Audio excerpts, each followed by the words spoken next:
Hey, good morning and welcome to Breakthrough Walls. I'm Ken Walls and I'm your host. And today, ladies and gentlemen, I have an unbelievable rock star. He will not refer to himself as that, however, but I'm telling you, I am here to tell you this dude is a serious rock star. I want to welcome my good friend Steve Morgan to the show. Welcome, brother. Glad to be here, man. I appreciate the opportunity just to be myself. I love you, bro. Love everything you stand for, man. Honored to be here. Dude, you are, well, your wife and you are two of the most amazing people. My wife and I talk about you guys.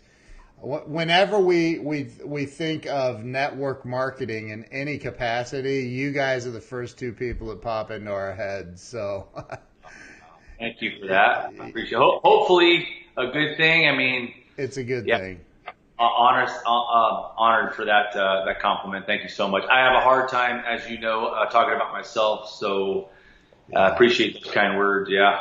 Well, I'm gonna try to extract you talking about yourself a little bit today, because, dude, look, people need to know that anything is possible, and that's what this show is about. It's about, you know, giving people permission to succeed in spite of everything going on in their lives or in their heads, which mostly it's in our heads is what I've discovered. But, you know, like, you and your wife were like, I forget how it all happened, but years ago, many, I don't know, 4 or 5 years ago. Might be more than that. It might be more than that, you're right. But you guys, somebody hit my wife up, either you or Jen, and said, hey, we have this room at the convention in Florida. We're not going to be able to make it, and we want to just gift it to you and to my wife. And she got to go to that convention because of that, dude. Like, that's like, it's amazing. You guys are just two of the most amazing people on the planet. So thank you for that if I've never said thank you. Jill's on here. She said, wow, what a pleasure to have the amazing Steve Morgan on the show. You and your wife are awesome leaders. Thank you, Jill. So, Steve, let's talk about you for a minute. Let's start with where you were born and raised. Well, I was born in North Jersey, man, and I think that's where anybody from New Jersey knows that New Jersey, we were born with thick skin. So I was born in Glen Ridge, New Jersey in June 26, 1973. It was a beautiful year, beautiful day. I was actually born on my mother's birthday. So like I jokingly say, but truthfully, I'm the gift that keeps giving.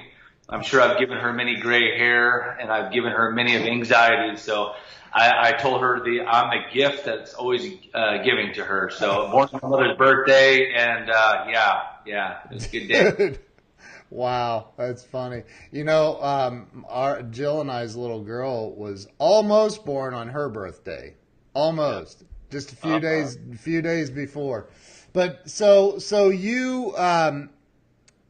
you said, I mean, so you were born in Jersey. Is that where you were raised, in Jersey?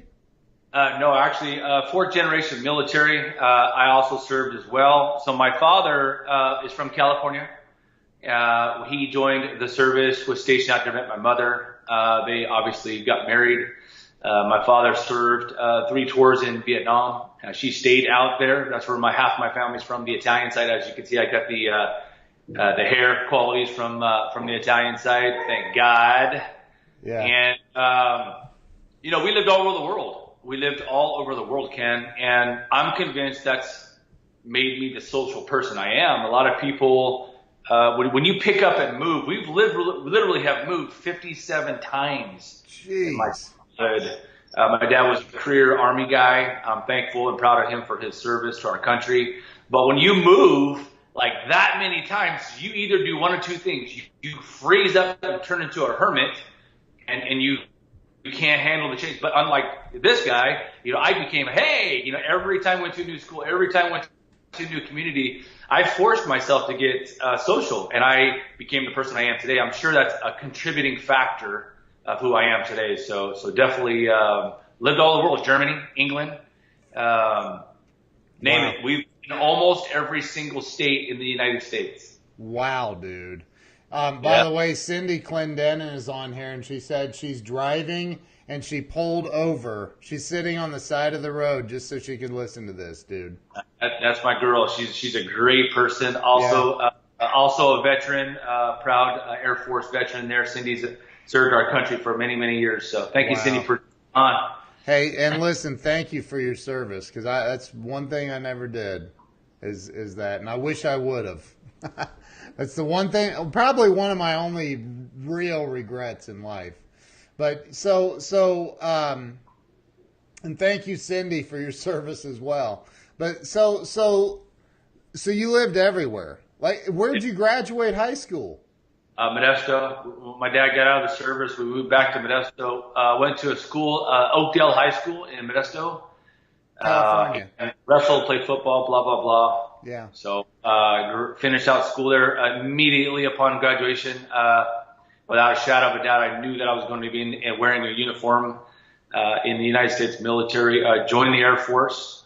I left, literally graduated in June and was shipped off soon thereafter and served my country for 11 years. So. Wow. Dude, that's incredible. In the Air Force? Yes, sir. What'd you do in the Air Force? I was a loadmaster, which is basically we're in charge of like giant cargo planes. Okay. And everything in them, whether troops, tanks, you name it, we've shipped it, kind of a deal. Yeah. Wartime situations, we flew. We always say we flew the military and all their belongings. Oh, wow. And brought them home. So. Wow. Is that the C5A, or? Very, very good, sir. So we got C5s, 141s, okay, C130s, C17s, and so forth, KC10s, KC135s. I used to own a business in Marietta, Georgia, literally right at the end of Dobbins Air Force runway, the runway there on 41. And those ginormous planes would come, they land there, take off and land there all the time.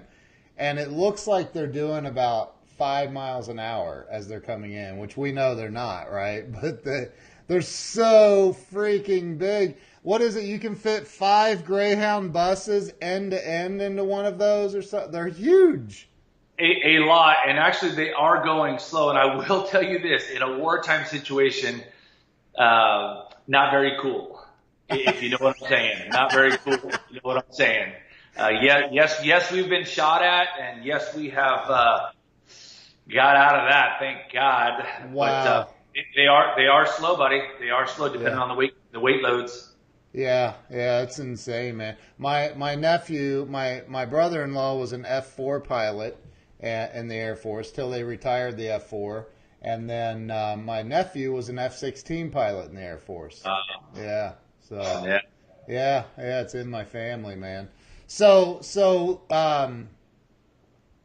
you were in for 11. That's an odd number, 11 years. Yeah. Is that just like one day you said I'm not doing this anymore, or were you going to be a lifer? You know what? For me, it was I'd wear the uniform.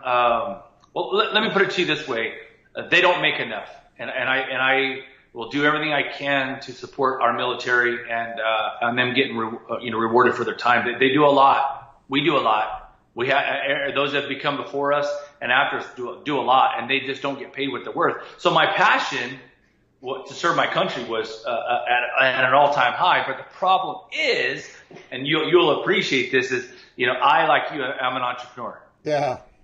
I'm an entrepreneur. And I discovered this while I was in the service. I discovered that my pay was not going to sustain, my desires, my goals, my dreams. It just wasn't going to feed it. Right. And so I had to turn in the uniform for the new one, the new one. So I had to walk away from something great for something better. I had to. And it's sad to say, but they just don't get paid enough. And that's why my passion for our servicemen and women is so strong. So being an entrepreneur and getting paid military wages do not coincide. So yeah, right. Cindy said you don't join the military for the money. it's exactly right. Yeah, it's not there, but the passion, and I commend every single person that wears that uniform. I commend you, and I thank you, and I appreciate you. And those of you that know me, you know I'm sold out for our military. So yeah, you are for sure. I know that 1,000%. So you so 11 years into the military, you retired from the military. We'll just say that. And then what? What happened next? Were you in California still? Yeah. Well, I got out. I did move back home. So here's the cool thing that I don't want to leave out of my story that I think is important. You know, we talked earlier about my dad being in. Yeah. You know, being a military brat is what they call it. You know, we were drugged all over the U.S. Not drugged. I mean, we pretty much you pack up and you move. Your dad gets shipped or stationed or whatever the case is. So we had to move. So that taught me my social skills. I'm convinced of it. I know it. I appreciate it. I'm thankful for it. Now, my journey in the military, you know, what you don't know is it taught me structure. I'll be honest about it. I was a very, as you know, Ken, I'm a very high-strung person. And us high-strung people have to be disciplined. We have to learn structure, or else it could be, you know, damaging. Right. So when I joined the military and basic training, for me it was my second pivotal point of making me who I am today. You know, I was that kid. I was that kid. I needed it. I knew I needed it, and I'm thankful the military gave it to me with structure and discipline and organizational skills, and it taught me follow through. It taught me follow through, Ken. Yeah. And I'll never ever disregard that the military gave me some fundamentals that I use still today. And if you know my nickname, do you know my nickname? It's Captain Morgan. Oh, I knew that. Yes, I knew that. I knew that. Jeez. So I'm a pusher. I'm a driver, and I can. I give the credit to the military for creating this guy. So just didn't want to leave that part out. Dude, that's incredible. Now, were you an officer in the military or? I was not. No, Okay. But that somehow, you know, obviously there's an alcoholic beverage called Captain Morgan. And yeah. My last name is Morgan. Right. And somehow, about 19 years ago, I adopted this name. And it's never left me. It's never left. I've had it forever. That's funny, man. So, I'm very familiar with Captain Morgan. So you left. Did you say you moved back home? Yep, my dad. Yep, we moved back. Back to California. Well, my last duty station was Travis Air Force Base, California. So I was already here. I got you. So decided to, So, when you say you moved back to your parents' house? For about a 30-day period, which was the longest 30 days, sorry, Mom, of my life. So. Well, you had to have been, 29, 30 years old, somewhere in there. Yeah. Yeah, it wasn't. But it wasn't long, but I had to put my feet on the ground. Yeah. And transition, I guess. Yeah. So you 30 days after getting out, you're at your mom and dad's. You move out. So what happened next? You said that you found out in the military, you discovered that you're an entrepreneur, and all of a sudden. Here you are no longer. And I remember my brother was in the Navy and he was in for 6 years or 5 years, something like that. And then he got out. He didn't reenlist and so he's out for about a year, and he absolutely despised every human being out here that was non-military. Like, he's like, I can't do this. Like, I'm going back in. Like, he couldn't adapt. And so he went back in for another 4 years. Yeah, for 4, because it was 6 and then 4, he did 10 years total. And so and then finally he's like, okay, I'm going to figure this adaptation thing out. So, but what happened with you? Like, you came out, you're 11 years in the military. It's night and day different from being a civilian. Like, it's a lot different. Oh yeah, like I told you before, I loved it. I love the structure. I love the discipline. I love the competitiveness of it. Yeah. I love the drive. I love. You're not competitive though, are you? Oh no, not me. So yeah, like I said, it had all the key things that drive me, but the financial gain wasn't there. So once again, I'm still developing myself. I'm in my 20s. Yeah. I'm still trying to figure out who Steve Morgan is. So just like many, you take, no offense, mom and dad, I don't know if you're watching this or not, but,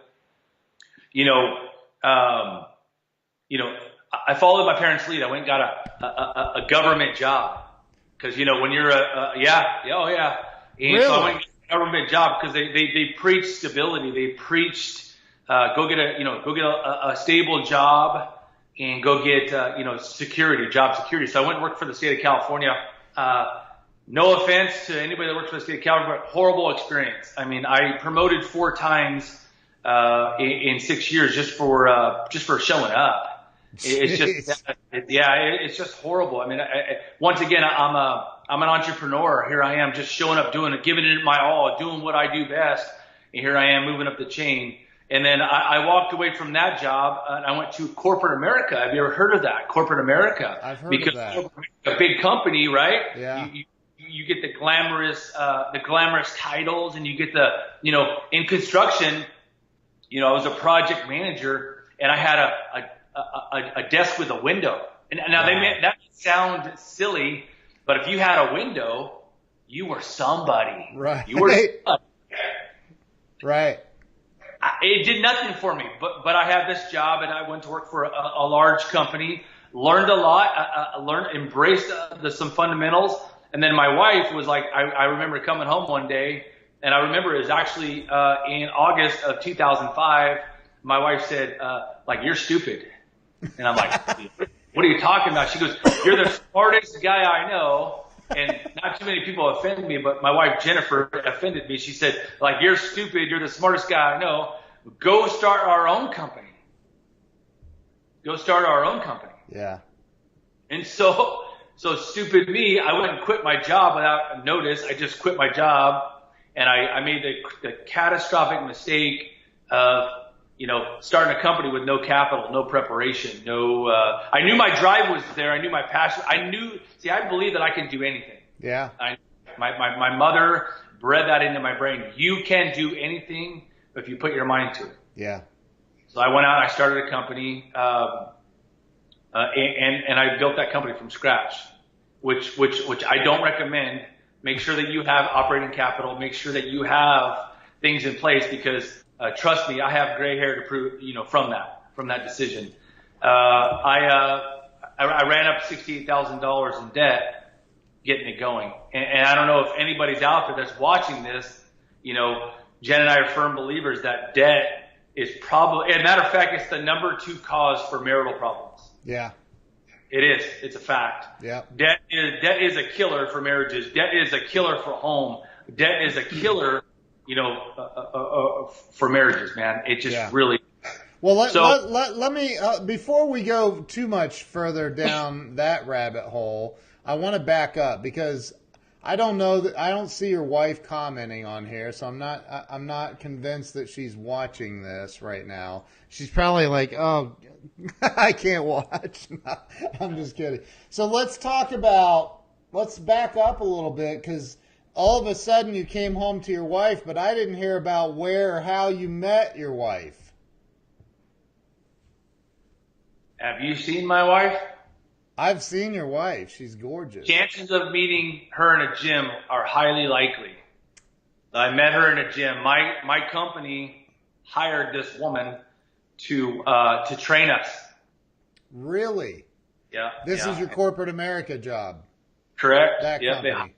They hired this high-end trainer to train us. Matter of fact, they had this prerequisite that we couldn't even touch the new equipment in our training facility unless we got trained by this this trainer girl. And once again, I'm out in the field. I ran, very high-end jobs, and they kept saying, "Hey, you have to get signed off by this trainer." Well, I didn't think that was really the case, so I waited till the very last opportunity to do that. I walked in, and I'm man enough to admit it. The minute she stood up, and it felt like slow motion as she turned around and looked at me, I thought, this woman punched my heart, and I'm honest to admit it. Wow.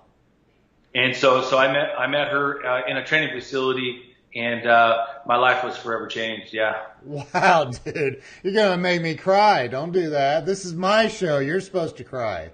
Hey, I'm man enough to admit it, man. There's somebody for everybody, and that woman is that's somebody for this guy. Dude, period. that's so incredible. So you met her while you were, and so wait a minute. So you're, I'm trying to piece this together. So you guys meet on the job, so to speak, right? And then fast forward, I guess, a few years. At some point you got married, right? Yeah. There, right? And you come home and she says, "You're an idiot." You're like, why are you? Was she still working there as the corporate trainer? Or? Yeah, she was the most sought after physical fitness instructor in the region. Wow. And so big companies, big names grabbed her and were utilizing her. I wasn't going to let her go. So she is all business. I'll tell you that. My wife is, and those of you that know her, she is all business. She milked me for every training session that I was willing to pay for. She actually talked me into buying meal plans and everything. She's all business, man. So that was she was a hard close for me. I'll bet. So you guys end up married. You come home one day and she says, "This is what are you stupid." doing? What are you doing? Let's take your brains, take your experience, put them to work for us. Right. Put them to work for us. Don't.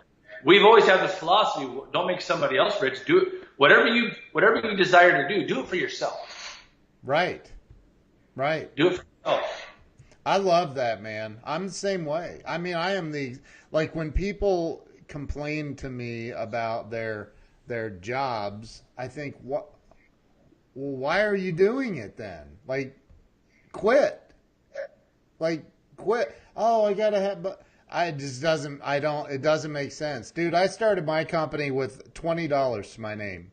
And it was a loan. Somebody loaned me $20, and I went out and knocked on doors, man. So that's why I was kind of cracking up when you said I don't recommend, starting with nothing and bootstrapping.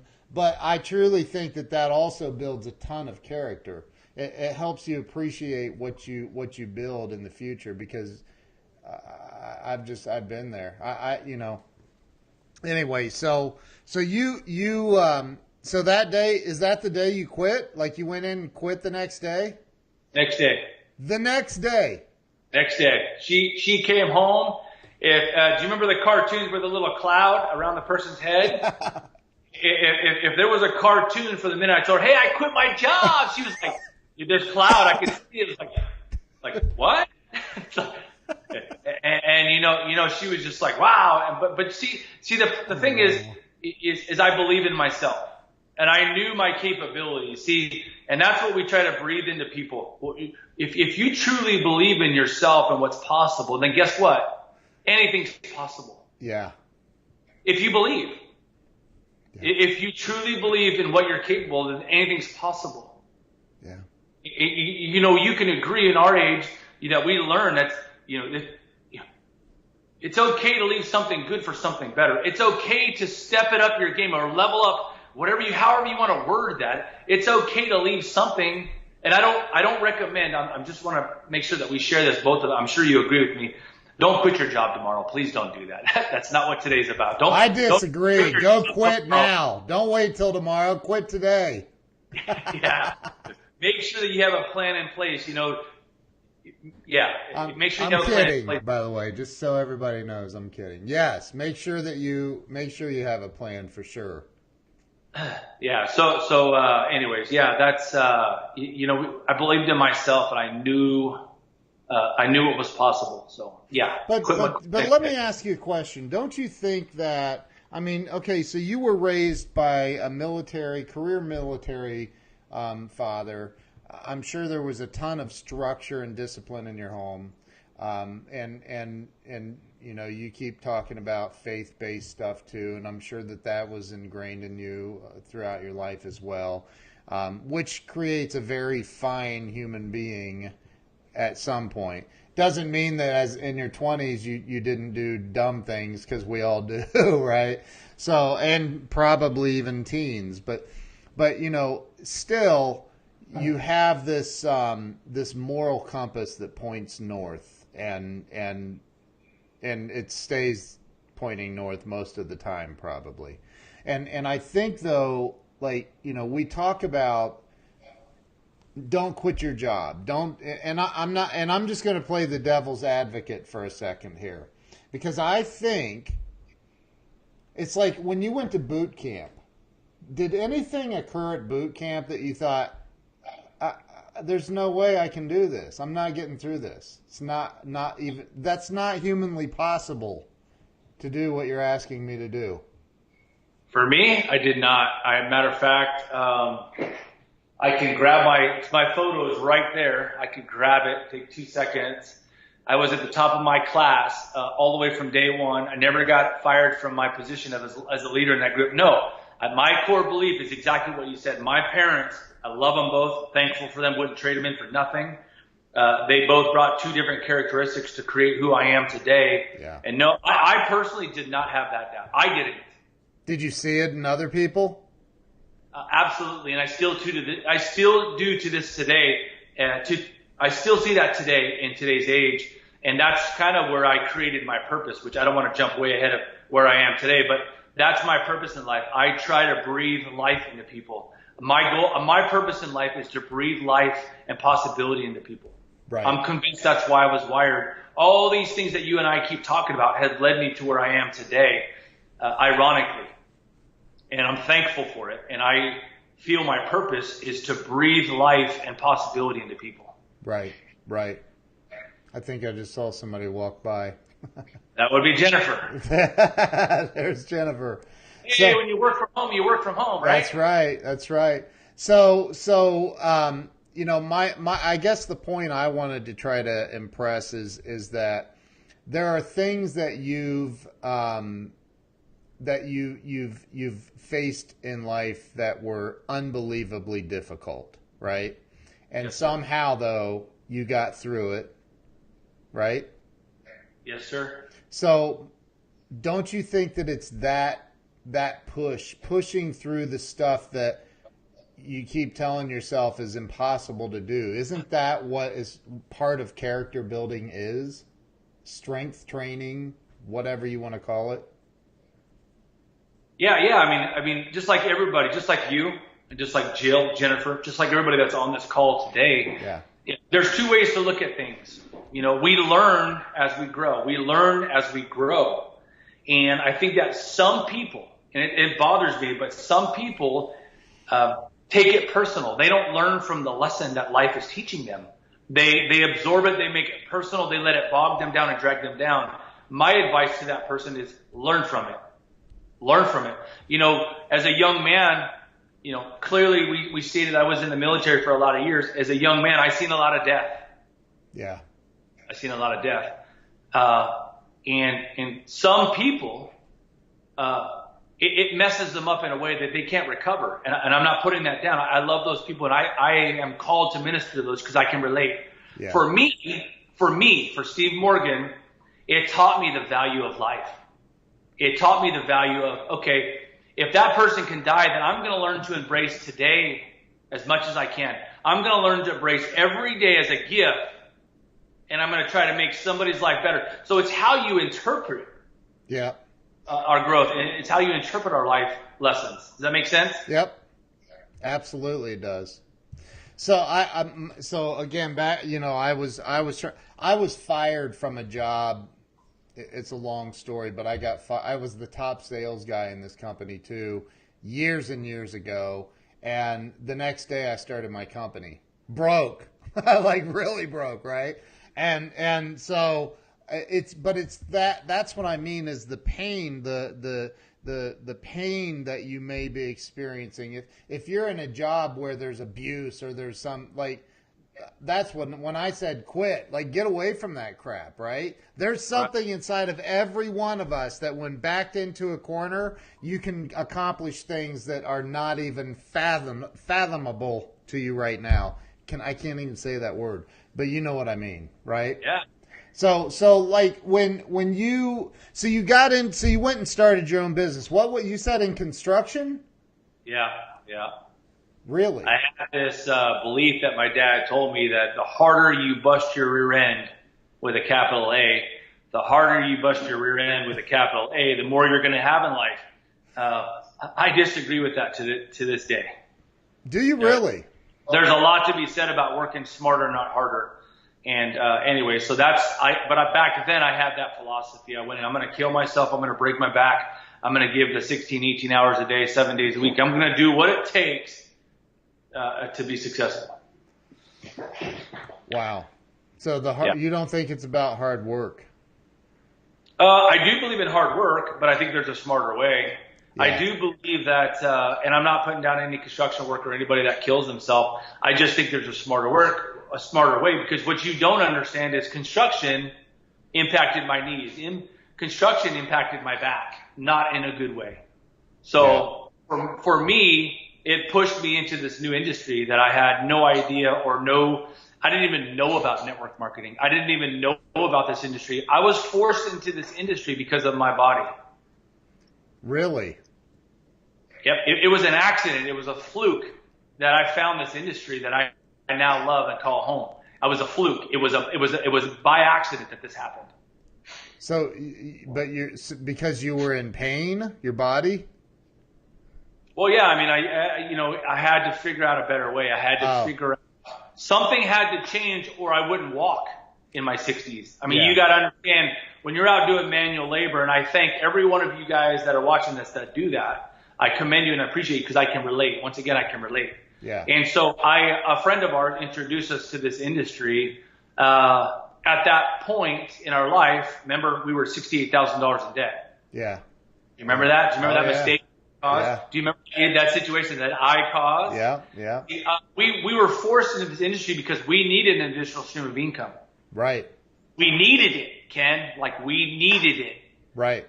Ken and I's ideal date night was grabbing the mattress from our master bedroom, dragging it into the living room with a bag of popcorn and watching a movie in a different room. That was that's what we could do back then. And most people see our lives today and they go, no, no way. Yeah. Wow. So we needed that additional stream of income. It's how we ended up in this industry that I now love and call home. Wow. So dude, so that's what I'm talking about is like, again, you said it earlier, anything is possible. So you went for, and I'm assuming that was a pretty small home that you lived in back then. Was it an apartment or a house or what was it? It was a house. It was a rental. We did not have privacy. We actually had to, we actually rented out a room, to help pay for the rent. Wow. Yeah. People look at our lives and they don't believe that, but that's the truth. I mean, we rented out a room. Now, we're not saying our lives were horrible, as my wife would say, but we weren't even close to where we wanted to be in life. We weren't even close, just like many of you guys watching today. We weren't close to where we wanted to be financially. We weren't living our dream life, as we say it. We weren't anywhere close to the life we wanted to live. So right. Yeah. So you got into network marketing. We don't even need to talk about the company at that time, but what was it that, because I know you guys have built multiple multi-million-dollar teams and helped a lot of people become millionaires and become big time 5-6 figure a month earners. Like that's a lot of money, dude. And quite frankly, 6 figures a month for most people, most people can't fathom that. Like right? And there was probably a time in your life and Jen's life when you guys couldn't imagine making $100,000-$200,000 in 1 month, let alone like in 1 year, let alone 1 month, right? Like there was probably a time when it was like, that's not attainable. What was it that snapped? What was it that got you there? And I know it didn't happen in like the first week, or did it? No, years. Yeah. It's just like we talked about earlier about learning as you go. It's, most people have had bad, how do you word that correctly? We've had experiences, we've had leadership that didn't align with who we were. Right. Instead of taking it personal or making it personal, we learned from it. We believe in, if it's up to me, if it's meant to be, it's up to me. It's really up to you. Right. And if you're watching this broadcast today, your destination determines on your desire. We knew that it was up to us. So instead of, making it personal, we learned from all of our stepping stones. We learned from it. Yeah. But that determining moment, I remember the day clearly. I remember, you got to understand, I was like most husbands in this industry. My arms were crossed. I was borderline negative. I was so skeptic that it was actually comical. But I love my wife enough to say, hey, you know what? I'm going to support you. Because last I checked, we had the same bank account. Right. So I'm a supporter, right? It's our bank account. It says Steve and Jen, not just Jen. It says Steve and Jen. So I'm going to support her, okay? Right. But I'll tell you this. It's because of my wife and her belief system in this industry that I didn't see at first. I'll be honest about it. Yeah. She drugged me to a get together, and I watched some things clicked for me. I watched, hope play a role in our success. I saw people hungry for something better. I saw things that night that I couldn't unsee. Yeah. I saw women thanking my wife that you just can't unsee this stuff, Ken. Yeah. You can't. So I remember the next day waking up and I looked at Jen and I said, hey, let's do this. Like she thought I was joking, as I always did, but she's like, are you serious? I said, yeah, because I know the power of a couple. I know the power of what we both could do together. I knew that. I saw it. And I remember that morning waking up and saying, hey, let's do this. Like, let's give this 100%. And that's when the shift happened. Wow. So it just took off. Yep. Really? Yeah. Yep. Now you back up to my military. In the military, you don't have excuses aren't allowed. You understand? Right. Yeah. They're like follow through is bred into your brain, and it doesn't leave. Structure is bred into your brain. A no-fail attitude is bred into your brain. Yeah. Well, we live that every day. Okay.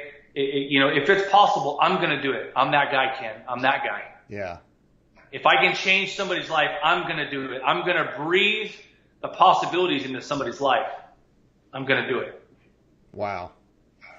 Wow, dude. So you guys, and do you still have your construction company? No, sir. Found a better way. And I know you did well in that business, didn't you? Extremely. Yeah. Extremely well. Yeah, extremely well. Super thankful. Once again, a huge stepping stone in my life. I'll never take it back. I love what it did for me. It allowed us the freedom to pay all our debt off. Yeah. And so yes, but I found a better way. Wow. So and the better way for you has been the network marketing industry.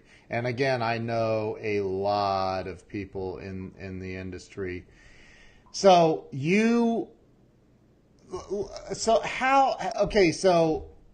without asking your exact numbers,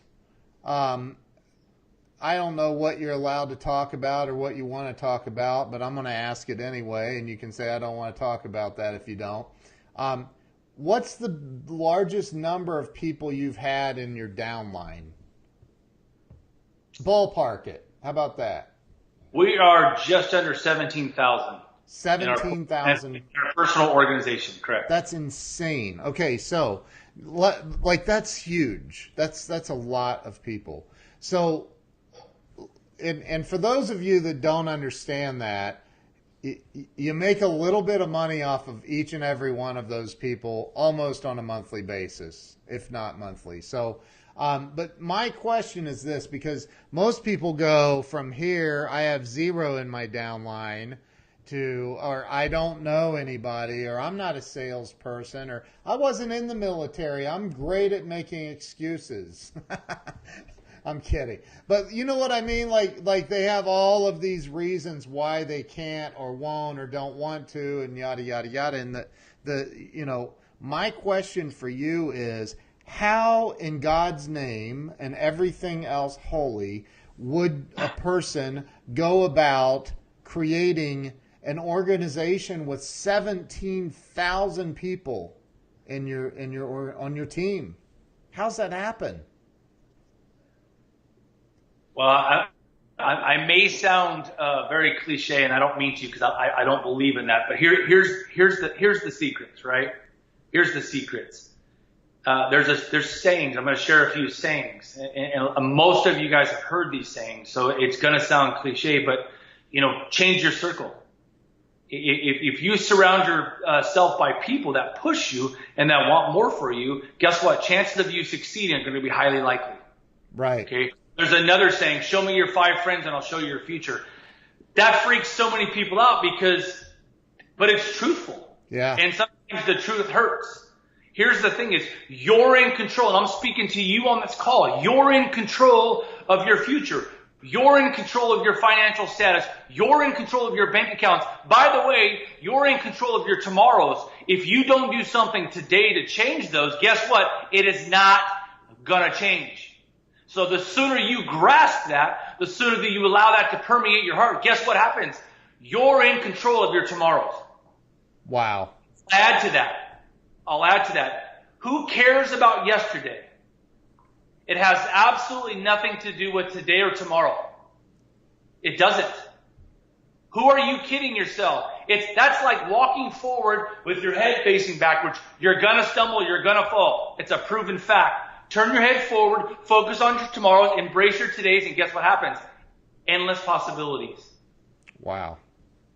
So, dude, somebody just said, Melissa Burrow, who's a client, a friend of mine, she's amazing, but she said something. I got involved in network marketing many, many, many years ago. I've been in it for a long time.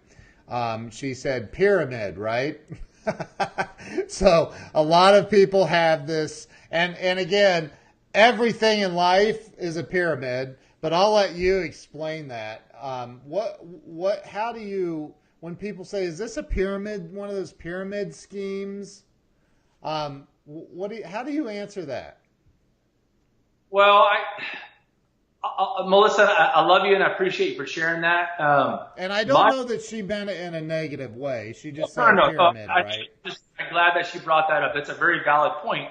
I always refer back to my experiences, okay? Once again, I shared with you earlier, I was in corporate America. In my corporate job, there was one owner, and he sat at the top of the company. Right. Underneath him, I had regional managers. There were 7 of them. Now that's a weird pyramid, but if they understand the concept, underneath those regional managers, there were branch managers. There was 22 of those. Okay? Underneath those branch managers, we had senior project managers, which I fell in that category. And so if you look at that structure, everything is a pyramid. Right. Everything is a pyramid. Corporate America is a pyramid. Every job that I've had is a pyramid. In the military, it's a pyramid. Right. It's your mindset. It's how you look at things in life.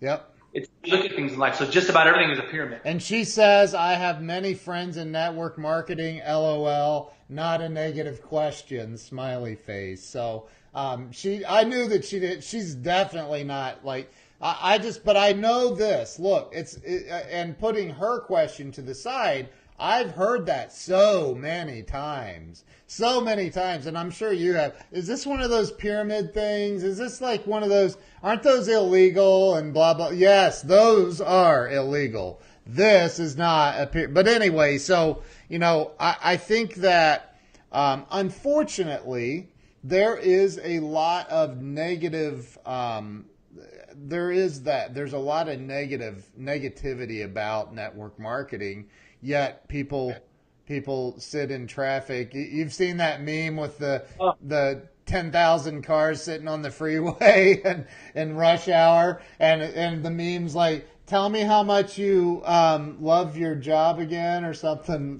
like that. So, whoops, I think we just froze. Are you still there? I am loud and clear. I'm good. Oh, good. Perfect on my end. Yeah, the video froze or something. There, it's back. It's back. Good. So I've got people sending me Facebook messages. That's freezing up my computer for some reason. Anyway, so you've done incredibly well in network marketing, and I know that you have. So just talk about some of the success that you've had and what you attribute it to.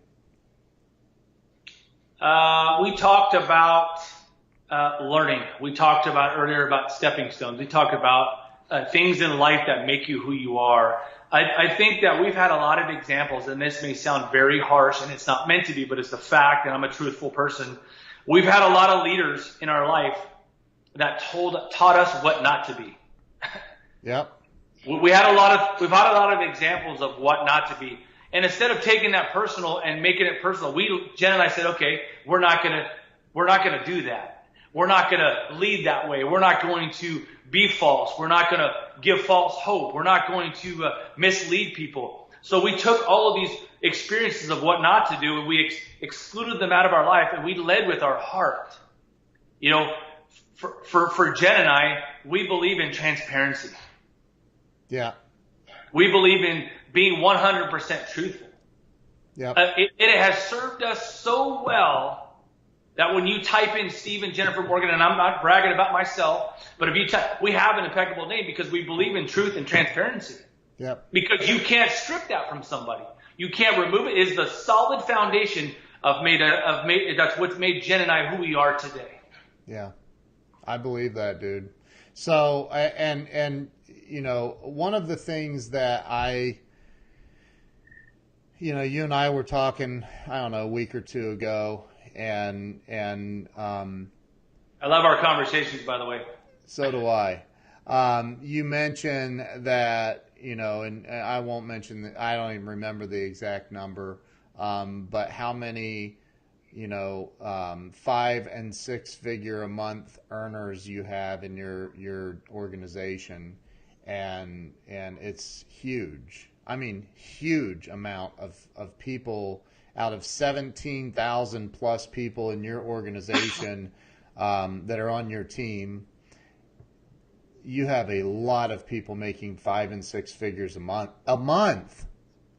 Those are millionaires. Like, some of them are millionaires. Were they all millionaires when they joined your team already? No. That was a rhetorical question. But that's one of the things that I love about you is you lead with your heart. You teach others to lead with your heart. And I said to you before we went live on the air, dude, this show is about helping people get unstuck. Right? And so what is it, in your opinion, if you could only give one answer to this question, what is the number one thing that is keeping people stuck? The number one thing. Ooh. Dude, everybody says fear. You know I'm Italian. You can't limit somebody like me to one answer. All right, I'll give you 2 shots. 2 shots, that's it. So, and look, the reason everybody says fear. Everybody says fear. And I totally get that, and I believe that. I believe that the common denominator is fear. But what else? There's more to it than fear.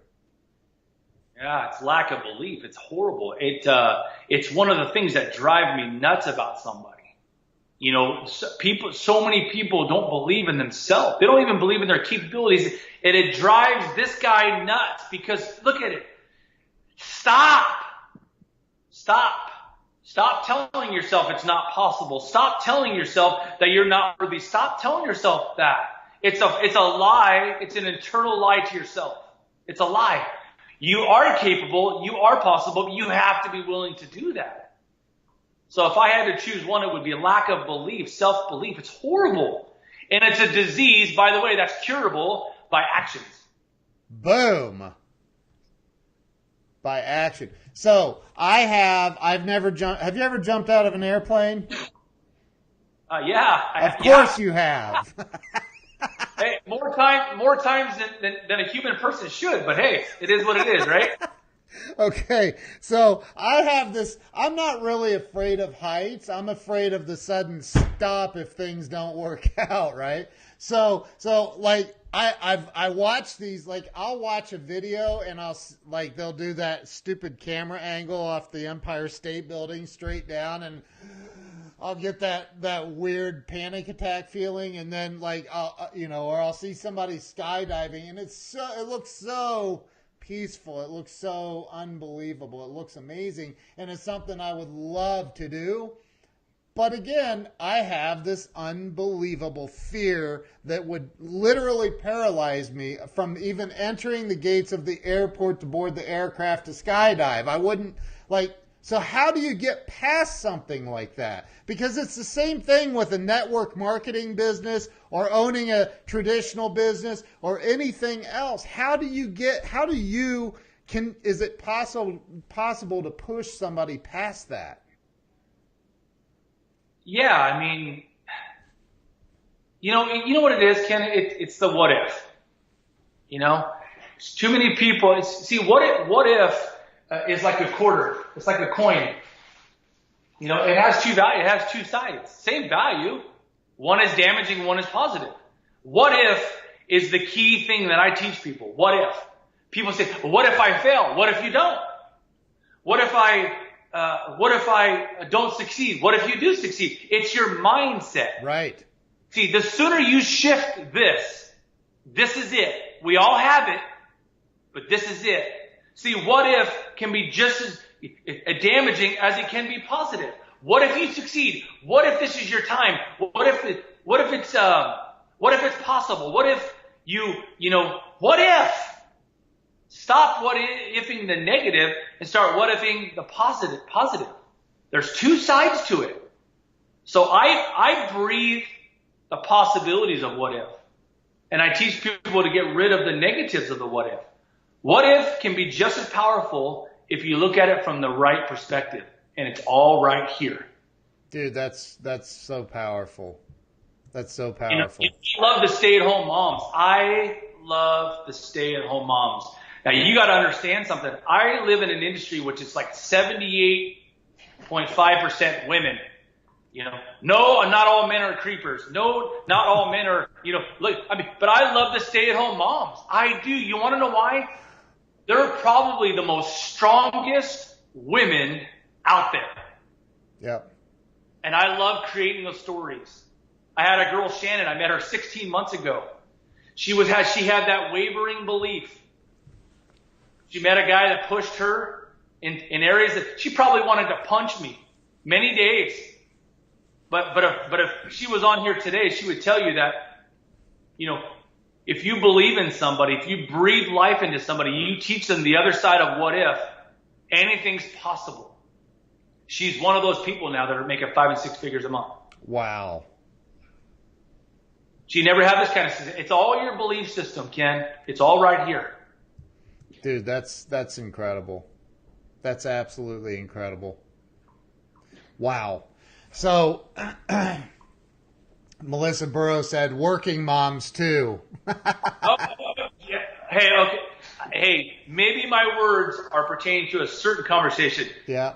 I'm telling you, absolutely, man. I like I said, I live in an industry full of women, man, and listen, they motivate me, man. Yeah. The power of a woman is, I'm telling you, my wife is so strong, so powerful. She motivates me. Most men wouldn't admit that. My wife pushes me to be better. My wife is a very strong woman, Yep. and I'm thankful for her being in my life.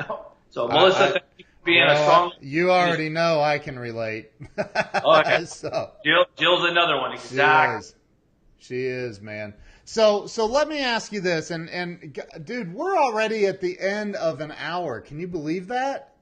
That's insane. Hey, when you're having fun, time flies. So, and I ask this of every guest on the show. I'm going to ask you this question.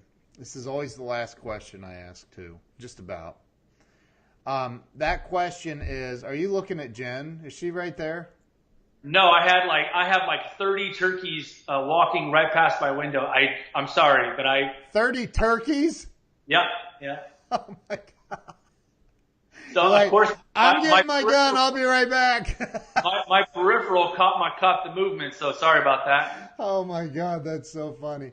So, and you're a big hunter. Let's just tell everybody. I'm a outdoorsman. Yes. Yes. I know. Do you want to talk about Alaska? No, there's not enough time. I do believe that everybody should experience Alaska, though. I think it's an incredible place. I went there for selfish reasons to get close to God and just reconnect with myself, and it was amazing. 4 weeks, and once again, my job, my career, my industry allowed me the freedom to do that, and I'm thankful for this industry. So when people say, "Hey, what is it really possible? Can you really have that laptop lifestyle?" My answer would be yes. It allowed me to go to Alaska for 4 weeks. Dude, you didn't even have a cell. You didn't even have a cell signal. I didn't. It's even crazier than that. I was dropped off on a little plane by a pilot named Jeremy Davis. This little plane, I was only allowed 50 pounds. I was dropped off in the middle of absolutely no. I was 132 miles from civilization. I saw 7 people, 2 pilots. They dropped me off. 2 pilots, 5 natives, and that was my only contact in 4 weeks. Oh my God, dude, that's crazy. That is so, and dude, you're texting me like, it was a couple days before you're leaving. You're like, all right, bro, I'm going off the grid. I'm like, what? What? Are you getting locked up, dude? What'd you do? You're like, no, I'm going to Alaska. I was like, I went to make this. See, it's all about this. Yeah. When this is so clear, and you get rid of the clutter, when this is clear, Yep. You're able to receive everything. Dude, I love that, man. God, this is amazing. We should just go ahead now and book you for part 2 where we talk about Alaska. Because, dude, I know that was, oh my gosh. So, all right, this last question. Somebody calls you. Their life's a mess. The electric's getting shut off tomorrow. Car was repoed last week. Everything's falling apart, and they can't eat. They don't know what to do, right? Life is bad. What do you say to them to help them at that moment? Have a shift. What do you do to help that person? Well, I first asked them if they believe that it's possible for them. I mean, you understand it. You said it earlier. I don't know if you said it or I said it, but it came up earlier that doubt is a killer. And I love to work with people that we all want more. Can we agree on that? Oh yeah. We all want more. We all want everything that everybody says is possible. But my question for them would be, do you believe? Do you believe? Because I love to work with the willing. I love to work with somebody that has a no-fail attitude. So I would ask them is do you believe that it's possible? And if their answer is yes, then I'm going to latch on to them. And the kind of guy that I am is a no-fail attitude. Okay, we're not going to fail. You don't quit me, I don't quit you. So once I ask them if they believe, then I ask for their commitment, because I'm the kind of guy you don't want to commit to, because I'm not a quitter. I'm not a quitter. Wow. And if they don't quit me, I'm never going to quit them. So therefore, we have an agreement. We have an agreement, and we don't stop until they get into a situation that gives them a lot more breathing room financially. See, I love financial stories. I love the underdogs. I love the stay-at-home moms, as I shared earlier. I love people that are at that breaking point where they're sick and tired of being sick and tired. You have to be to that point to even want change.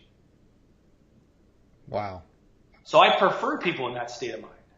I prefer that because when you're sick and tired, and we've all been there. Yes, Ken, I know you have. You have to. Everybody has had to experience the sick and tired of being sick and tired. And when you're at that point, that's when you're coachable and trainable. And when you're coachable and trainable, guess what? Anything is possible. Amen. Amen, dude. Wow. This has been a freaking powerful interview, as I knew it would be. I knew it would be, with Mr. Grizzly Adams himself. You know I love you, dude. You're freaking awesome, man. You're like a man's man. You're the dude we all want to be. like I told you I was going to ask you, have you killed a bear with your bare hands yet? No, not yet. No, not yet. I should add that to my to-do list, but no. You said it's on your to-do list.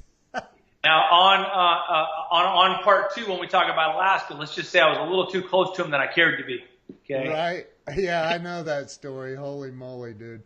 Yeah, we have to do part. Who wants to do a part 2? If you want to do a part 2, make sure you share this out. Even if you already shared this, share it again. And if we get enough views on this today, we hit 1,000 views on this, I'm going to invite Steve back for part 2.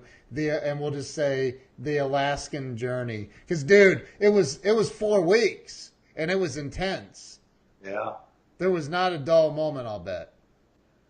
No, and it goes back to once again where I was at. I wanted to push myself in situations that I've never been pushed for. Right. You got to understand, I lived off the land. So anyways, we'll save the rest of that for part 2. But yeah, dude, it was intense. That's awesome, man. Steve, thank you, man. I appreciate you. I love you and your wife. You guys are amazing. Some just you're a couple of the biggest blessings on this planet to so many other people. Thank you. I respect you. I love you as well. I know you know that. And that's the cool thing about our friendship, is I know you know that. Yeah.